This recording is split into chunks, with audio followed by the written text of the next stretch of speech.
નમસ્કાર મિત્રો, દેશ અને દુનિયા તેમજ ગુજરાતના મહત્વના સમાચારમાં આપનું સ્વાગત છે। આજના મહત્વના સમાચાર મેળવવા માટે વિડીયોને અંત સુધી જોતા રહો। સૌથી પહેલા આવા જ સમાચાર મેળવવા માટે આ ચેનલને સબસ્ક્રાઇબ કરવાનું ના ભૂલતા। તો જોઈએ આજના મહત્વના સમાચાર। તો 1 જુલાઈથી રેશન કાર્ડ બંધ થશે, જાણીએ સમગ્ર માહિતી। જો તમે હજુ સુધી રેશન કાર્ડનું KYC કરાવ્યું નથી તો તમારે આ કામ 30 જૂન 2025 સુધીમાં કરાવી લેવું જોઈએ, કારણ કે આ KYC કરાવવાની છેલ્લી તારીખ જાહેર કરી દેવામાં આવી છે। જો તમે આ સમય સુધી આ કામ કરશો નહીં તો તમને હવે જે મફતમાં રેશન મળે છે તે રેશન બંધ થઈ જશે, જેથી તમામ સભ્યોને રેશન કાર્ડમાં KYC કરાવવું ફરજિયાત છે।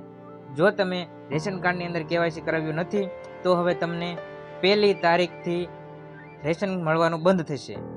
મિત્રો, 1લી તારીખથી દેશની અંદર ઘણા મોટા ફેરફારો થતા હોય છે, જેમ કે GST સંબંધિત બાબતો ઉપરાંત જોઈએ તો LPG તેમજ CNG ગેસની અંદર જે ભાવ વધારો અથવા ઘટાડો કરવામાં આવતી હોય તે અંગે બાબતો, રેશન કાર્ડ સંબંધિત બાબતો તેમજ દેશના અર્થતંત્રની અમુક લગતી બાબતો જે 1લી તારીખથી મોટા ફેરફારો થતા હોય છે।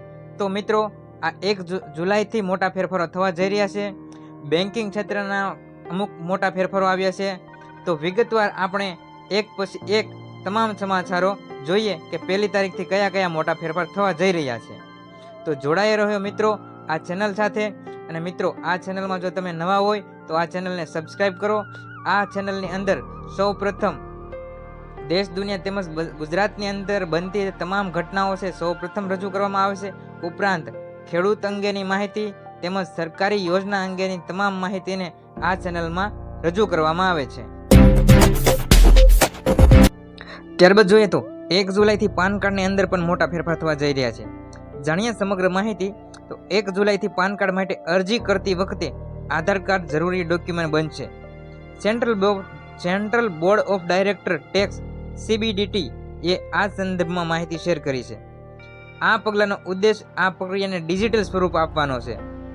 આ પગલાંનો ઉદ્દેશ આ પ્રક્રિયાને ડિજિટલ બનાવીને પારદર્શિકતા અને જવાબદારી વધારવાનો છે। આ પ્રક્રિયાનો મુખ્ય હેતુ છે જે ભવિષ્યમાં જે ડોક્યુમેન્ટ વેરિફિકેશનની પ્રક્રિયા થશે તેને ડિજિટલ સ્વરૂપે આપવામાં આવશે। આ સાથે જો તમારું પાન કાર્ડ આધાર કાર્ડ સાથે લિંક નથી તો તેને શક્ય તેટલી વહેલી તકે લિંક કરાવવું જરૂરી બનશે, અને જો લિંક હશે તો જ તમારા ડોક્યુમેન્ટ વેરિફિકેશનના આગળના કામો તમે કરી શકશો। 1 જુલાઈથી આ મહત્વનો પાન કાર્ડ માટે અપડેટ નિયમ લાગુ થવા જઈ રહ્યો છે।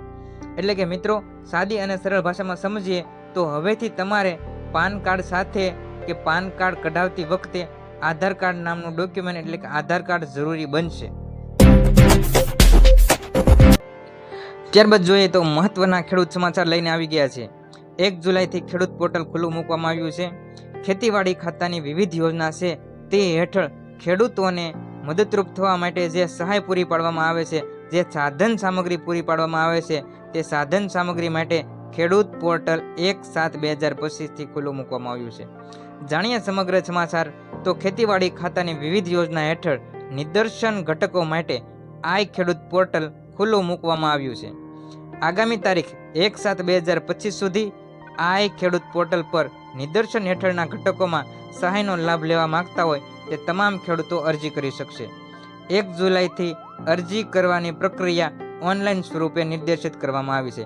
તો મિત્રો, તમામ ખેડૂત મિત્રોને આ વિડીયો શેર કરો, જેથી કરીને જે ખેડૂત મિત્રો ખેતીવાડી ખાતાની જે સહાય યોજના મેળવતા હોય છે તેની અંદર 1લી તારીખથી અરજી કરવાની તારીખ જણાવવામાં આવે છે, જેથી 1લી તારીખથી તેઓ ઓનલાઈન પ્રક્રિયામાં અરજી કરી અને ખેતીવાડીને જે સાધન સામગ્રી મેળવતા હોય તેમજ આર્થિક સહાય મેળવતા હોય, બિયારણ, પંપ, જે તાલપત્રી વગેરે જેવી સહાય મેળવવા પાત્ર હોય તે જે ખેડૂતો જે અનુરૂપ હોય તેમને તે મળવા પાત્ર રહેશે। તો 1લી તારીખથી ઓનલાઈન અરજી પ્રક્રિયા ચાલુ છે।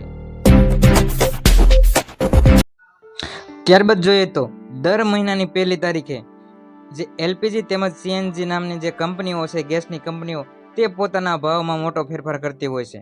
તો 1 જુલાઈથી LPG ગેસના ભાવમાં વધારો થશે કે ઘટાડો તે પણ 1 જુલાઈથી ખબર પડશે। તો દર મહિનાની 1લી તારીખે ગેસ એજન્સીની જે કંપની LPG સિલિન્ડરના ભાવમાં સુધારો કરે છે, આમાં ઘરેલું અને વાણિજ્ય સિલિન્ડરનો પણ સમાવેશ થાય છે। આ વખતે પણ 1 જુલાઈના રોજ મોટા ફેરફાર થવા જઈ રહ્યા છે। તો આજે એલપીજી તેમજ સીએનજી જે ગેસની જે કંપનીઓ છે જે પોતાનો ભાવ વધારો છે જે પોતાની ઓફિશિયલ વેબસાઇટ ઉપર 1 તારીખના રોજ રજૂ કરતી હોય છે. તો મિત્રો જેવી અમને જેમની વેબસાઇટ પરથી જાણ થશે તેઓ તરત જ અમે આ ચેનલના માધ્યમથી જે એલપીજી ગેસના તેમજ સીએનજી ગેસના જે નવા ભાવ વધારો થયો છે, વધારો કે ઘટાડો થયો છે, તે અમે આ ચેનલના માધ્યમથી જાહેર કરશું. ત્યારબાદ જોઈએ તો 1 જુલાઈથી દેશની અંદર બીજા પણ ઘણા મોટા ફેરફારો થવા જઈ રહ્યા છે.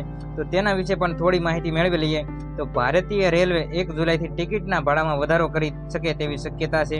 ઉપરાંત જોઈએ તો IRCTC અનુસાર આધાર વેરીફાઈ યુઝર્સ તાત્કાલિક ટિકિટ બુક કરાવી શકશે.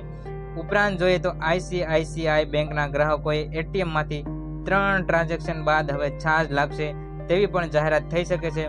ઉપરાંત એલપીજી અને જેટ ઇંધણના ભાવમાં સંભવિત ફેરફાર થવાની પણ શક્યતા છે. તો મિત્રો 1 તારીખના રોજ મહત્વપૂર્ણ મોટા ફેરફાર થવા જઈ રહ્યા છે.